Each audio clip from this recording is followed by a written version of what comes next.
Jim speaking. Hi Jim, it's the ambulance service here. I'm just calling in to check on how your wife's doing. Oh, okay. Well, I appreciate your call. Let me just go check. It's been a bit. Thank you. Hey, Doris, how are you feeling over there? I'm having a harder time breathing. Okay, let me just let them know. Yeah, so she said she's having a bit of a harder time breathing since I think I initially called. Okay, so firstly I do apologise for the delay. Now just because you said that there's been a change in her condition, what I'm going to do is I'm going to go through a few more questions just to make sure we're still getting the right care for her, okay? All right, okay, yeah, well, you lead the way here. Okay, tell me exactly what happened.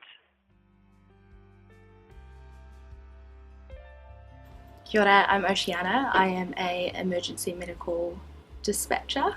Put simply, I'm a call taker on green shift. So the welfare check dashboard, as you can see here, it tells us when welfares need to be done, when they're going to be due and when they are overdue.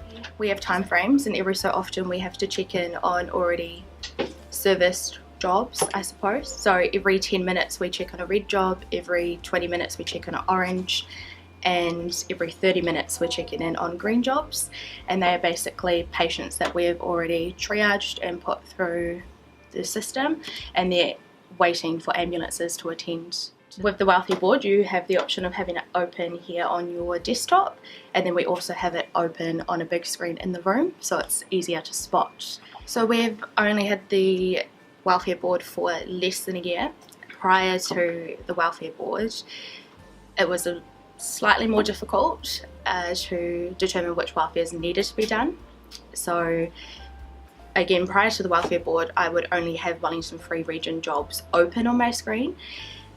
Now I can have the whole country's pending and assigned jobs open, and the reason why it's easier is because I don't need to scroll through all the flashing on the screen in order to determine which welfares in my region need to be done. So it's all in one spot. It's easy to see, easy to access, and I just look to the welfare board and it tells me what job number, and all I need to do is turn to my screen, look for that job number, and I know that that's my Wellington Free region job that needs to be checked up on. So once a job is assigned to a crew and we are en route, it stops flashing. So with the welfare board it will still come up, and if it's overdue or soon to be welfared, it'll still come up on your welfare board, making sure that we are constantly checking on that patient and their family and their friends until the crews are right there with them. I think for everybody overall it's definitely helped with work delegation. So prior to the welfare board, you'd come in on shift and the team manager on duty would then assign a welfare checker for the day, and there's no problem with that.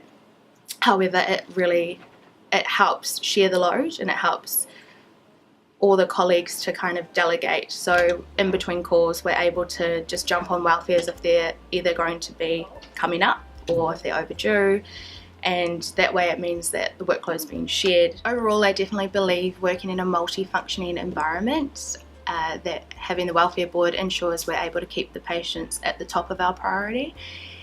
We're constantly checking on their welfare whilst the ambulance is on the way, and we work in a very busy environment and our attention is drawn towards lots of high priority functions. So having the welfare board makes it a lot more simple and efficient in terms of making sure that the patients are at the top of our priority and haven't been forgotten.